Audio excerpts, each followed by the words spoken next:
Welcome to Spacious Creative. I am Cindy Ingram. And I am Heather Doyle Fraser. And in this podcast, we're exploring the process and practice of creativity, but with the foundation in compassion. In this limited series, we'll dive into how creative expression shows up in our lives, from childhood inspirations to the challenges of perfectionism and everything in between. Whether you're reconnecting with your inner child or reimagining your creative identity and how you can harness more creativity in your life, Spacious Creative is here to inspire and support your journey. So, hi, Heather and everyone else. We're here for another podcast.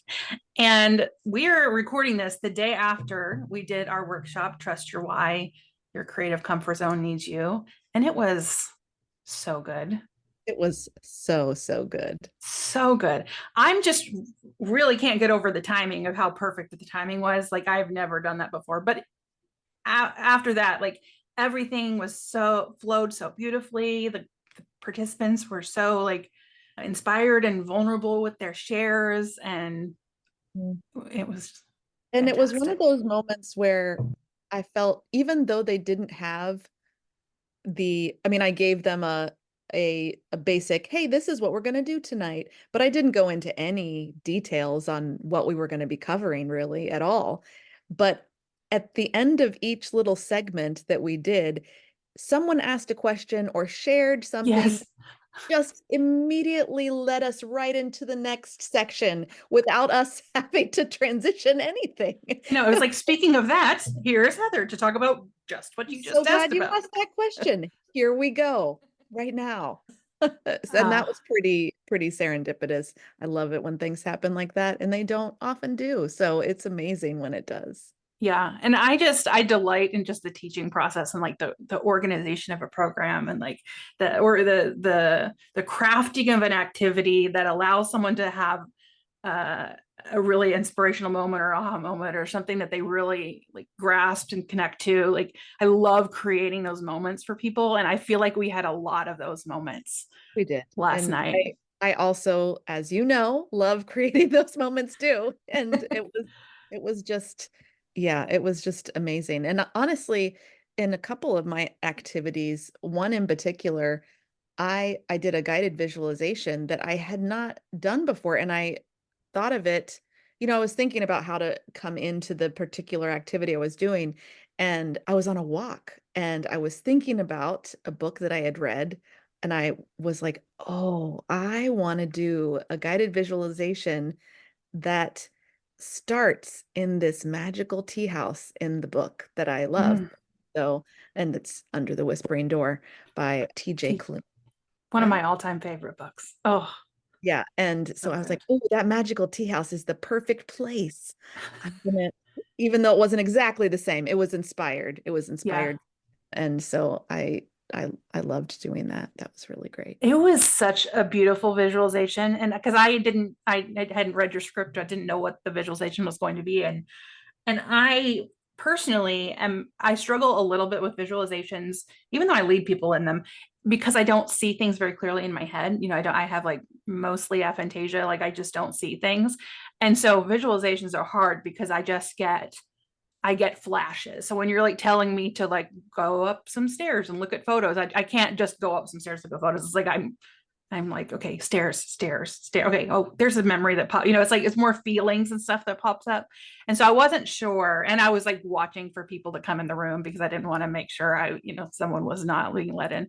But I got to my place where I ended up, where we had to go back to this memory of our earliest memory of creating. And I was so surprised that I ended up remembering planting like apple and watermelon seeds in my backyard. And I was not expecting something like that to come up. I love that so much because it just shows how like we are such creative beings without even trying. And it's always there. Yes. If we allow it. And if someone says they're not creative, like, you are like naturally inquisitive, naturally curious, naturally creative. Like, it's in you no matter what. Like, you yes, are as a human, it's part of who you are. Yeah. So I could talk to you for the full podcast episode about just how great this workshop is, but I know we have other things we want to talk about too. But for listeners who missed the workshop, and if you want to watch the recording, feel free to send an email or a DM to Heather or I, and we will be happy to send you the recording. And because it was so lovely, and we looked at it was my first time ever to lead an art discussion about a work of dance, and I was worried about how that would be because I couldn't always have it up on the screen, but it was awesome. Was, yeah. And everyone made the connections I hoped that they would make, and saw what we saw when we looked at that work of And dance saw other too. things too, which were amazing, which is Yes. what I love. I mean, like, I love it when people, that's what's so amazing about art and creativity. Everyone has their own lens, everyone has their own view that they bring to it. It's, and when you're in a group and can talk about it, it just enriches everyone's experience. Yeah, the depth that you can get to so quickly is pretty wonderful. And so this workshop is kind of like class number 0 to our new program that we're starting in September, called the Spacious Creative Compassionate Process and Practice.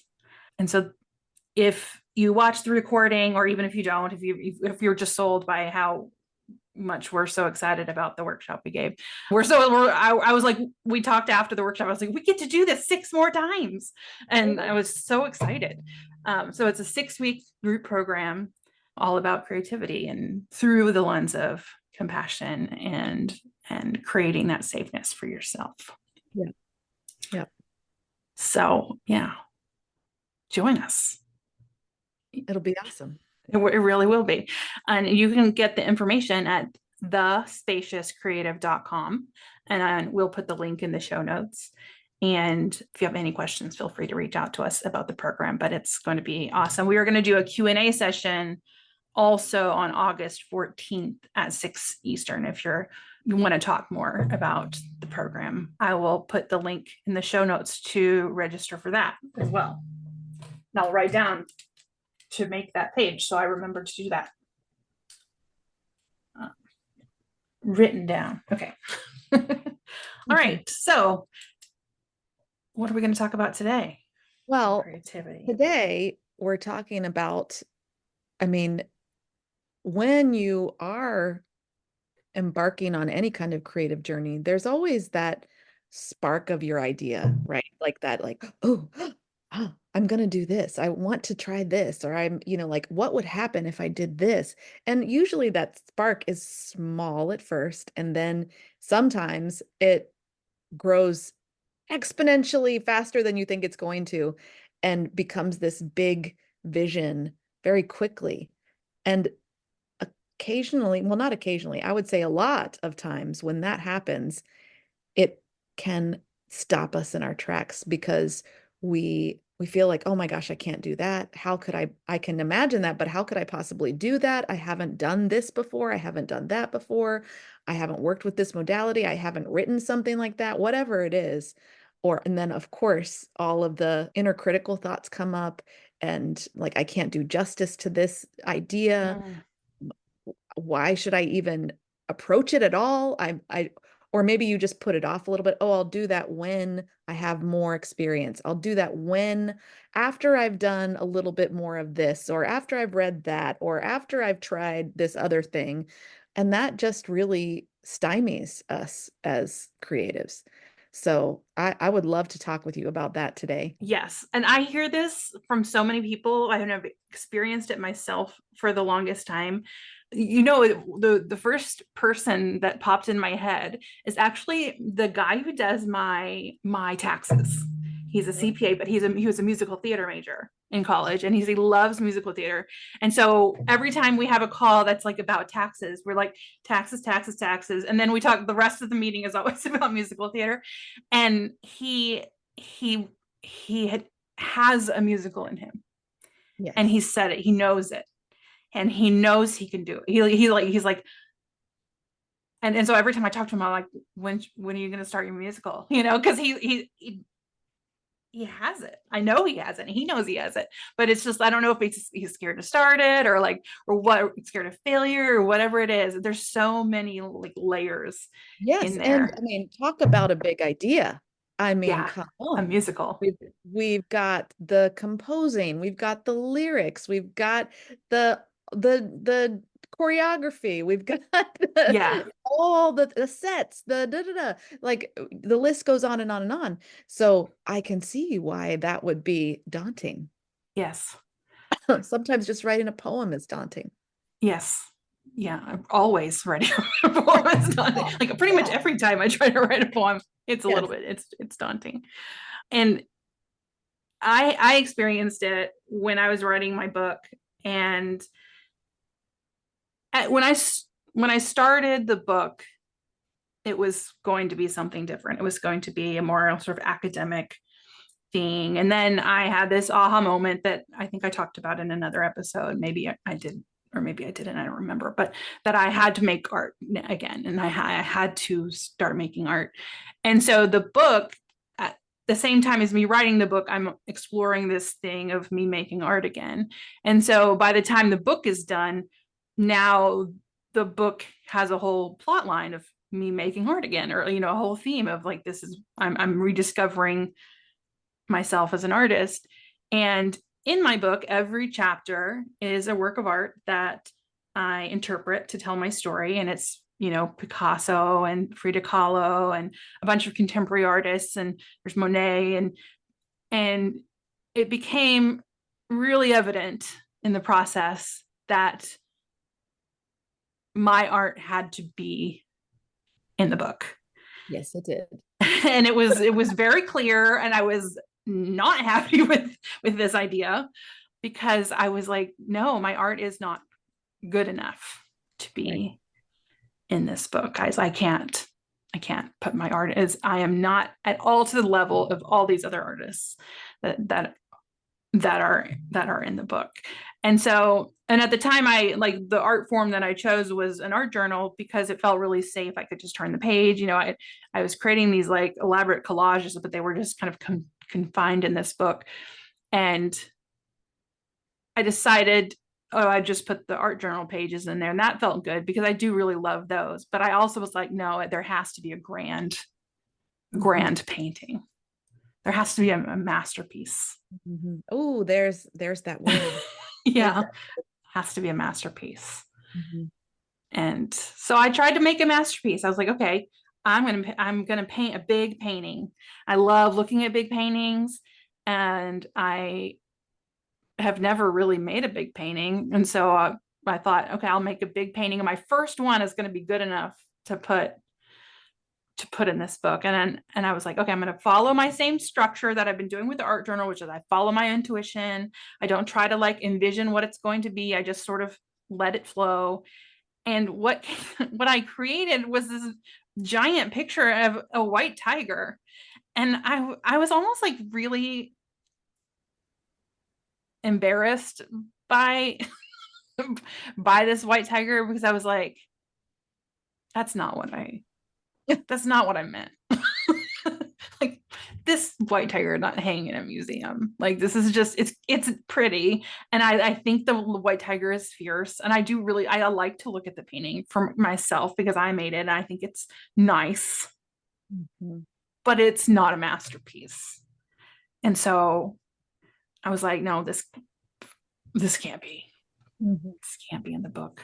And you're in the back of your head, you're like, yeah, it's going to be in the book. No, That's it's gonna not be going in to the be in the book. It's not going to be in the book. And so then I set out to make a second one. I was like, okay, tried it. Let's do something. Let's go for it again. And so I'm like, okay, there's a whole theme of moths in the book. So there's the story of the cocoon and the transformation. And so throughout the whole book, I was like, I'm going to make a moth. And so I made this moth.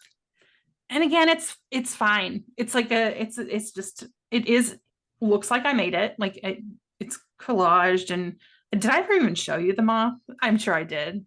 think you did, I don't yeah. think I showed it to anyone else. But it was like, when it was in the book until the very end. And then finally I was like, I can't put this in the book, because it was too much like, I created that to impress you. Mhm. So not you as in Heather, but you as in the reader.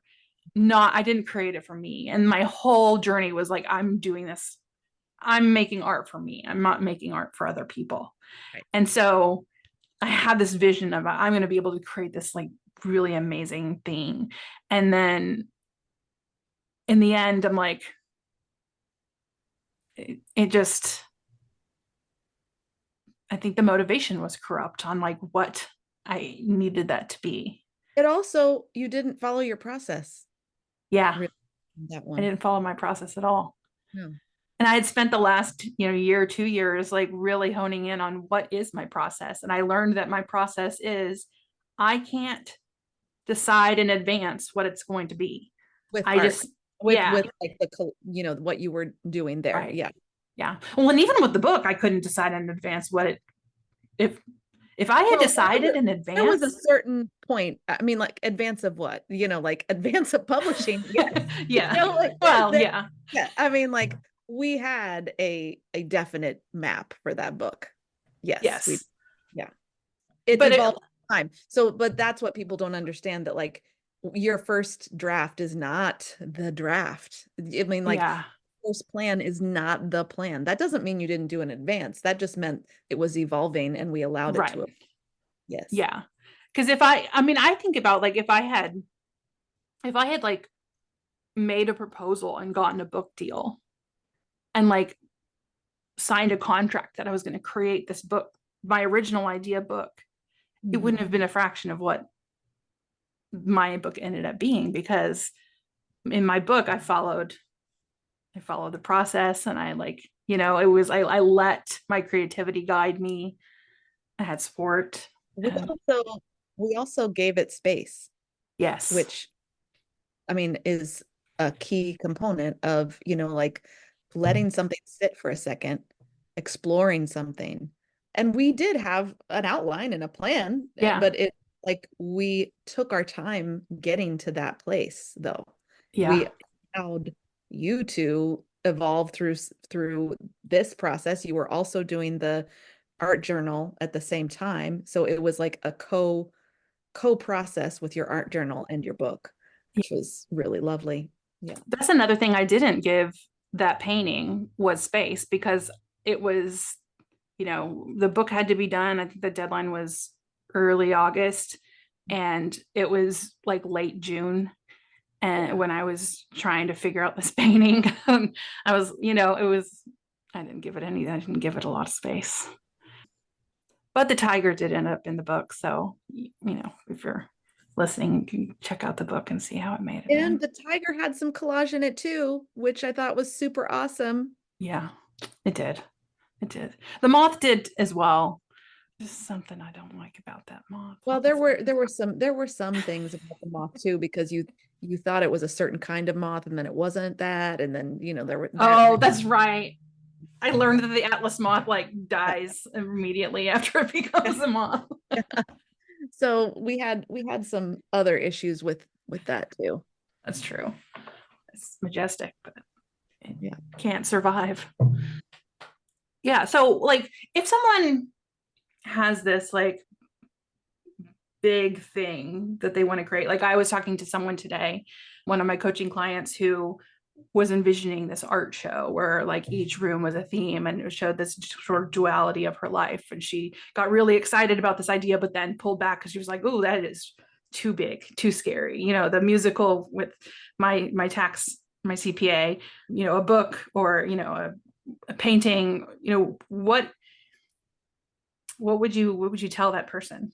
I think, you really first have to start with like that main message you're going to try to convey, like hone in on that, because that's like your anchor. And Mm, when you have that anchor, then it's easier to create this big idea, big vision if you have an anchor. If you have no anchor, it's really hard to do that. And also, it's really hard to do all of the things all at once. yeah, but you're so excited too. Once you do good, once you're on board with your like you're actually going to do it, you're so excited too. You're like, I'm going to do it all. I'm going to. Okay. And you would do it all if you followed it through, but doing it all at once is not going to happen. It's just Yeah. too. So slowing down, even though you want to speed up, slowing down, giving yourself some space because you need to be able to grow with this project. And even though you have this grand vision of what it's going to be, I guarantee if you give it the space and time that it needs, it's going to be even better than what you can envision. Because what Yes. you can envision right now is only you up to this point. When you're working on a project, like I've kind of said already, like you're growing with that project. And so it's the project is growing, you're growing, you're more capable to do things that you want that you didn't even know you could do, that you didn't know you would be able to be vulnerable enough to share or whatever it is. You can't get from point zero to, that place, that grand vision in, 2 days. It reminds me of a chapter of my book, Grow with Progress, the artwork. Oh, what about that? Yeah. There's an artwork and it's a photograph by Eric Johansson, who is a surreal photographer, and in it there's a woman at the bottom of a set of stairs and she's small, and then as the stairs escalate, they get bigger and bigger, and then at the top of the stairs there's the woman again, but she's like 10 times the size of the one at the bottom. And so I get, the overall gist of the artwork is, you grow as you work with the project.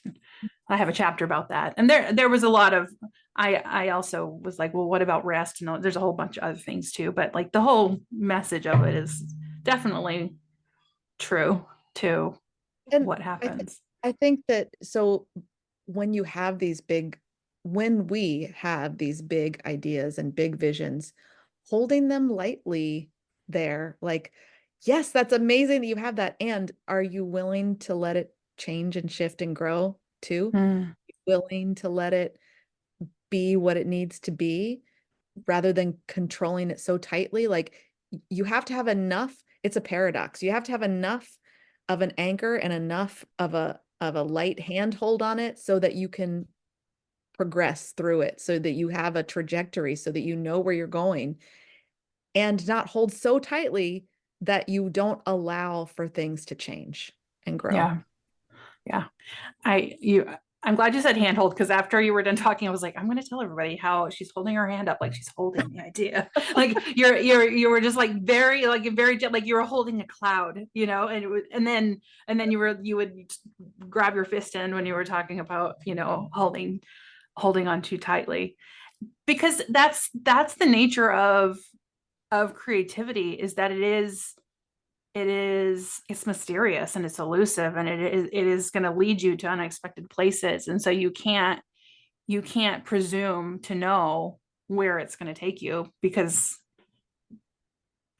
it's going to, if you try to take it where you want it to go, you're going to force it into a box. And I mean, This is and that's not to say like, yes, like you do have this vision and you follow the vision, but then when you get to certain points, you recognize, oh, this isn't working, or oh, um, I forgot this that I need to add in, or I thought this was where I was going, but actually I need to take a turn right now. So you do need to have that vision and that trajectory, and then to be just that willingness to follow to a point, but then to allow for like the shift when yeah, it and when then, it reminds me of, in our program we have the weeks delineated by some themes, Mhm. and as you're talking, I'm like, oh, these the things that you have to be open to are those themes. We have a week on curiosity and a week on play and a week on like observation, and it's all about like staying open to whatever comes in, because especially when I was writing my book, like every book I read made its way into my book. Every, like, it was there's constant things that happen in your life that shift an idea that you weren't expecting. Yeah, and I think that's another like little seed of creativity is that you're constantly making connections between things that aren't really connected. Like Yeah. that's the, like, I It's love that so great. so much. Heather can make a connection with anything. We were in Michigan and she was like, you made a connection with bowling. We're like, you made a connection of bowling to creativity. And I was like, you can make a connection with anything. But It's that's so what creativity fun. Yeah, is. it is. It's looking for all of these things that, I mean, like things that aren't related. Like how can we relate those together? How can we like bring those two things together, oh, into this marriage that you didn't think that would work? You know, the unexpected. The unexpected is like the best thing ever when you bring it in. And yeah, I'm getting too excited. Woo! Yeah, but the unexpected, and I think is what keeps so many people from doing these things because it's like you want this, or Roll. people want to be in control. Yeah, they want to, you're like, okay, I'm going to do this and it's going to have this outcome. I'm going to do this job and it's going to make this amount of money. And then I'm going to get the next job. And then, and then everything is in control and you've got it. But when you're doing something creative, you have control in that you can create your outline and you can control that you're going to sit down and do the work every day at a certain time or whatever. And but like beyond, but what happens with the work beyond that is unexpected, and it's especially when you just allow it to unfold, and it feels like magic. It does feel like magic. And but I think what you're saying too is when you stay with your process, when you know what your process is, just like you said at the beginning of this discussion, when you know what that process is, if you're in process, you will get to your outcome, whatever that is.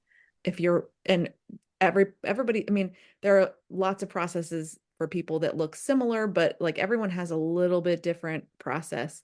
And knowing what that process is super helpful because then you can not get as attached to things that because oh, I'm following my process. I'm doing, what I need to do. Okay, and that is leading me here. So I can ask the question then, is this what I need? Is this what my project needs right now? Or is this just kind of like a tangential idea that I'm super excited about and maybe it goes on another project? Yeah. But it does it relate to that main message that we talked about before? Is it really supporting that? Oh, it belongs here. Or no, it's like totally different. It belongs something else. That's my next project. Yeah. Yeah, it reminds me of, there's so many people that have been in your writing practice, over the last couple of years, who come in and they're like, this is two books. And I had the same thing. I'm like, I came in with two, it was really two books. There's a whole other half a book I have written that probably will never get written. There's a lot of stuff there ready to be looked at if I ever want to again. But it's a lot of intuition Mhm. too. And so I think that I know that from working in schools and in education systems, so much of our education is about knowledge and about acquiring knowledge and remembering it and regurgitating it, or it's about like skills.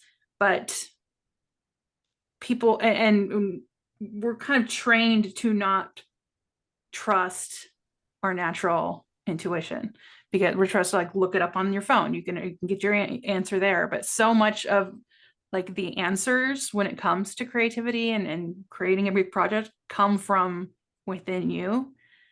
And so you have to get really like close to yourself in a way that you're maybe not ready for.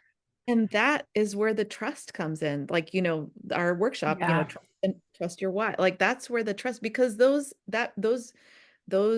bursts of inspiration, those bursts of intuition that are telling you about what needs to happen, those are based on all of your life experiences. Yeah.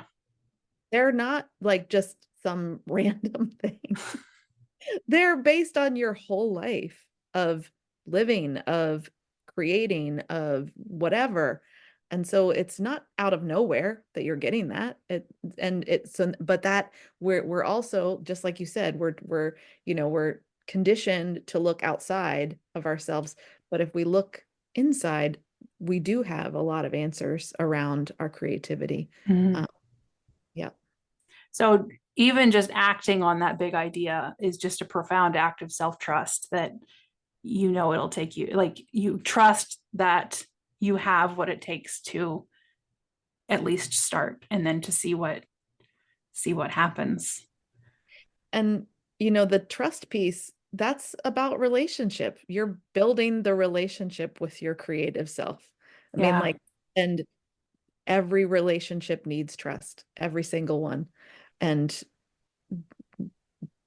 and because you need that, you need to nurture it. I mean, like, you can't just be like, can't give it lip service, I guess is what I'm saying. Mhm.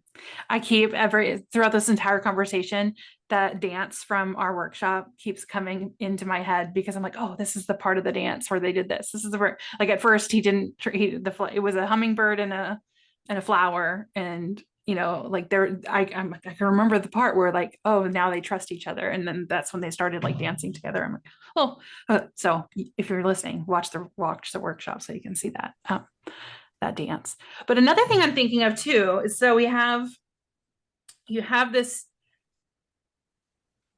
so say you have this big idea Mhm. and you're going to write a musical, and then you start to work on it, and then you don't end up maybe writing the musical, or you don't end up creating a grand perfect painting that's going to be the masterpiece of your book. The process of the exploration of the idea, I think, is just as valuable and just as worth it, even if no end result happens. Even if the expected end result doesn't happen. Right. Yeah. Yeah. There could be all sorts of different things that happen. And it could be that you just, decide you're like, I'm not really as into this topic as I thought I was. Or maybe it's like, oh, maybe I need a collaborator. Maybe I love doing one part of this, but I don't love doing this other part of this. So what if I found a collaborator to work with on it? Yeah. I mean, any kind of project. Yeah. And it's like, I feel like I have been steadily creating art for, it'll be almost 2 years. It was, I remember it was October 2022 when I finally started to make the art. Like I'd spent a good 8 months like stalling. And like I have some stuff to show for it. I have a completed art journal, and but like I don't necessarily have any like quote unquote masterpieces. I'm not like selling art or anything, but like that is not at all what it is about for me anymore, because what creating in my day-to-day life has done for me, even if it's just like painting some papers, even if it's just kind of doing something small that ends up in the trash, like it still has profoundly changed me as a person and has changed my life in ways that I have a hard time articulating. I just know that like I am different and I feel different than I did 2 years ago because of that. But I still have a hard time like fully like putting words around what Mhm. that change is. Mhm. It's become such a part of who I am that it's like, or who I've always been. But what it's added to my life is hard to quantify, but even without a product. I would definitely say for me, creating, writing, doing little bits of art, things like that, it is it allows me to express, which is amazing, but Yeah. also it's a soother. It's a Yeah. soother. It is a relationship that I'm nurturing, and I feel really blessed, but also like grateful and that I have that to go to as like a safe. It has become a safe space for me, even though there's times when it feels a little bit like edgy, but have this internal feeling of safeness around it. Yeah. Yeah. There's days where, I have anxiety and can go through like depression spells and stuff, but it's like when I'm anxious, and if I just sit down and like make something. And even if it's not like, I don't have to think too hard about it, and just like, it's so soothing that like I can then get lost in it, and that anxiety will just go away because I'm like fully present in the moment, like using my hands, using, like, and it's like meditation without having to like force my thoughts to stay in control. I can like get into that flow state, and it's very soothing.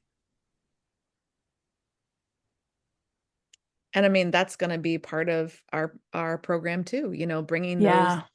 like as a compassionate practice, like engaging with the creative process. Yep. Yeah. It's a great thing. Whether you have a big vision that you're working towards, or whether you just want to be making stuff, Mhm. it's the range is wide. Everybody's going to be different. Yep. And it's Yeah. valid for every single person. Yeah. And I think that's what kept me from making art too for a long time, is because I thought that if I was going to do it, it had to be good and it had to be special. And one of the things I really noticed when you and I were in Michigan together, I knew you were um, going to bring this up. yeah, I was you're just just about wait. to bring this up. I was just going to say this. I'm so, I've spent a lifetime going to museums, and it's always museums. I rarely go to galleries. I mean, sometimes, but mostly it's museums. So I'm seeing like the ones that the curators have decided are the best ones. And I've studied these, and I've had these life-changing moments in front of works of art. So like my view of what art is this so big special thing. And then we go to these galleries, and there's one artist who's making bacon sculptures, like big ones, small ones, All shapes, all bacons. sizes, Same artist also made pizzas. Yeah, right? like, and I'm like, oh, people can just make bacon sculptures. Like, it doesn't have to be this big, like special deep thing that's in a museum. You can just, if you just want to make bacon sculptures and sell them at a gallery, you can do that. And one artist is making like metal lizards, and then there's one who's taking sea rocks and making little compositions, and like, and you can see each artist is just, you can see their curiosity, you can see their play, you can see their, like, what they're experimenting with. And it like, it kind of knocked me off, like a few pegs down of like, oh gosh, I have been looking at art differently my whole life until now. And now it's really kind of throwing me for a loop, because I'm like, I wasn't wrong all these years to look at all of that beautiful art. It's like wrong to like read the classics or whatever, but it's like, it's it's like, oh, it's not about that. It's not about like doing it the right way. It's not, Yeah. I mean, like that's the, sometimes that's the, I need to do it the right way. What is the right way? Anyways, the right way. Yeah. Anyway, and it was like, if it is something that fuels you and you feel good about it, and you write a musical that like no one hears or sees, like you still did something grand, and you still did something that fed your soul and all the things. It's like that quote from Kurt Vonnegut. He wrote like a letter to Get the, graduating class or oh yeah, some something class. like that. Yeah. Some, I don't know, whatever. But he said, he told them to write a poem, go home, write a poem, rip it up and throw it away, and and show it to no one, and you still will have grown from it. And I think about that quote all the time, because I'm like, I'm not doing anything grand over here, but it's like, I've I'm growing through it. Doesn't that make it pretty grand though? That is, yeah, that is. I heard myself say it, and then I was like, she's going to counteract that. I was like, no, but it is grand. My definition of grand was just very limited for a long time. So go create things. Yeah. Yeah. Yeah. Come I think take our that's, and yeah. Yeah. things with us. Yeah. Because we will have a lot of support for you. We have activities that you'll get to experiment in a lot of different genres of creating in a safe way. It's not going to be scary, and have these really wonderful conversations and really explore parts of yourself that probably, if this stuff is resonating with you, parts of yourself that have maybe been pushed to the side or ignored, or in service of making money and Or living just life. And just getting through the yeah, day. yeah, But I'm not realizing that this could help get through the day. yes, yes, 100%. Okay, so again, you can register at thespaciouscreative.com, and we'll be back next week to talk more creativity stuff. It'll be awesome. Indeed. Thank you for joining us on this episode of Spacious Creative. We hope you found inspiration and insights to give you some momentum on your creative journey. If you're ready to dive deeper, we invite you to register for our 6-week program, The Spacious Creative, Compassionate Practice and Process, starting in September. Sign up at thespaciouscreative.com. We can't wait to connect with you again on our next episode. Until then, trust your creativity and hold your inspiration and yourself with compassion.